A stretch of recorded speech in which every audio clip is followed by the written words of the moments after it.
Magandang gabi na. Yan, magandang gabi po sa atin lahat.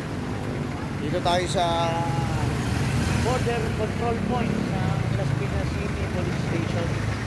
Under na substation na Las Piñas City Police Station. Tayo po naka-standby dito 1012. Standby point tayo ngayon. Pero sabi nga, wag natin sayangin yung opportunity na makapagbahagi ng opportunity. Ang gospel po ngayon ay hinango kay San Lucas, Kabanata 17, talata 1 hanggang 6. At makita mo dito, napakarami po nung topic dito. Unang-una yung sanhi ng pagkakasala. Sabi nga, mas mabuti pa daw na ilagay sa gilingang bato yung magiging sanhi ng pagkakasala. Or yung pagkakasala daw ay mananatili, pero sana wag ikaw yung pagmumulan o wag ikaw yung maging cause ng katikisuran o pagkakamali ng iba. At sa mga mananampalataya, especially sa mga preacher, sa mga nasa simbahan, mga ginagamit ng Diyos, mag-iingat po tayo sapagkat nakatingin sa atin ang mga tao, nakatingin sa atin ang mga mananampalataya na once na makitaan tayo ng mga pagkakamali at matisod sila, mas magiging danger po. Bakit? Sapagkat ine-expect ng Diyos na tayo yung magiging taga-akay, pero yung pala tayo yung magiging daan para sila malayo sa Panginoon. Kaya yun po yung unang point ng gospel. Maging maingat po tayo. Huwag po tayo maging source o maging dahilan ng pagkakatisod ng ibang tao. The second point po ng gospel is about pagpapatawad sa mga taong nagkasala sa iyo. Pero una doon, ang sabi doon, pag nagkamali daw sa iyong kapwa mo, pagsabihan mo. O yung una, pananagutan natin, i-remind, itapik, i-caution. Kung yung kaibigan natin nagkakamali, tapigin natin. Brother, sister, naliligaw ka na ng landas. Brother, sister, parang hindi ka na nakakasimba. Brother, sister, tara, balik tayo. Tapigin natin, paalalahanan natin.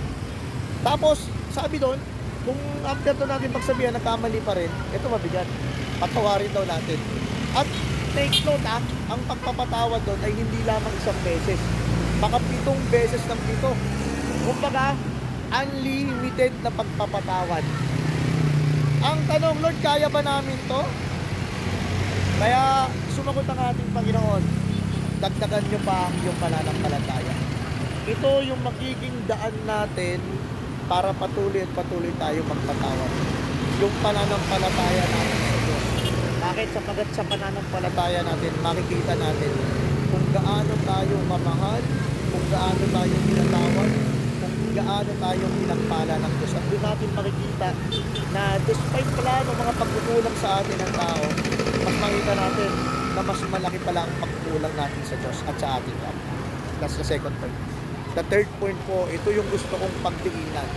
Sabi roon sa bandang dulo, pagkaroon ka lang lamang daw ng singliit ng butil ng mustasa ng pananampalataya, masasabi mo dito sa puno na to na mabulod ka at lumipat ka dito sa dagat. Very powerful message. Singliit lamang daw ng butil ng mustasa. Kapatid, let's start with the small beginning. Hayaan natin, simulan natin ito sa maliit na panalangin. At ang maliit na panalangin na ito ay unti-unting lalaki at magiging isang matibay na pananampalataya. At pag dumating sa atin ang matibay na pananampalataya, anuman ang hilingin natin sa pangalan ni Jesus ay makapangyayari. Kapatid, ano yung gusto mong bunutin sa iyo ng Diyos? Ano yung gusto mong tanggalin sa iyo ng Diyos? Matatanggal mo yan sa pamamagitan lamang ng kahit maliit na panalangin, na kahit maliit na pananampalataya. At hayaan mo na ang Diyos ang siyang magdilig, na ang Diyos ang siyang magpainit dito sa butil ng mustasa na to, upang nang sa ganon patuloy at patuloy itong lumaki at maging isang matatag na punong kahoy na pwedeng paligi, puntahan or tambayan ng mga ibon, maging pagpapala at mamunga pagdating ng panahon. Ano yung puno na gusto mong mabunod sa araw na to? Ito ba yung problema mong pinansyal? Ito ba yung problema mo sa asawa mo? Ito ay problema mo sa anak mo? Ito ba yung problema ng financial mo? Ito ba yung health issue na meron ka? Kapatid, sa araw at oras na to, maghihimala ang Diyos. Singliit lamang ng butil ng mustasa. Sabihin mo sa pangalan ni Jesus, mahugot ka at mahuhugot ka ito. Kapatid, samahan mo ako sa panalangin.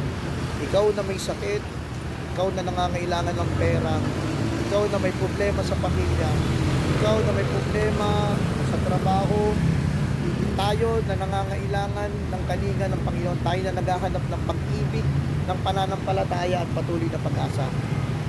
Hilingin natin, Lord, bunutin mo sa oras na to ang dapat mabuti. At hayaan mo ang maliit na pananampalataya ay patuloy na lumaki, tumatak, at maging isang puno na mapamangumugaran, magiging pagpapala para sa amin, sa aming pamilya at sa iba. Okay? Sa araw to, kapatid, let us pray. Then the Father, Son, the Holy Spirit, Amen. Amang dakila, salamat po sa araw na to. Salamat, Lord, sa pagpapala mo, sa biyaya mo, sa patnubay mo. Salamat sa pagpapaalala mo na kailangan namin magpatawad, magpaalala sa aming kapwa, na hindi dapat kami maging katusuran ng aming kapwa. At Lord, sabi mo sa paalala mo ngayon, kahit maliit lamang, singlit man lamang ng butil ng musasa, makakagawa kami ng himala. Bunutin mo sa oras na to, ano man yung gawa ni Satanas sa aming pamilya, sakit man ito, kalungkutan man ito, pagkabalisa, depression, anxiety, kawalan ng pag-asa. Palitan mo ito, Panginoon, ng pag-ibig, pag-asa at pananampalataya. Ikaw na bahala, Lord.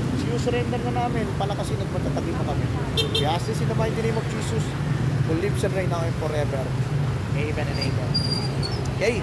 Mula dito sa Border Patrol Point ng Las Piñas City Police Station, sa pangunguna po ng aming Chief of Police, Police Colonel Jaime Osit Santos, sa aming Substation Commander, Police Major Dino Paulo Ramos, at sa personnel po ng Substation 1, ang Sapote, Las Piñas City Police Station.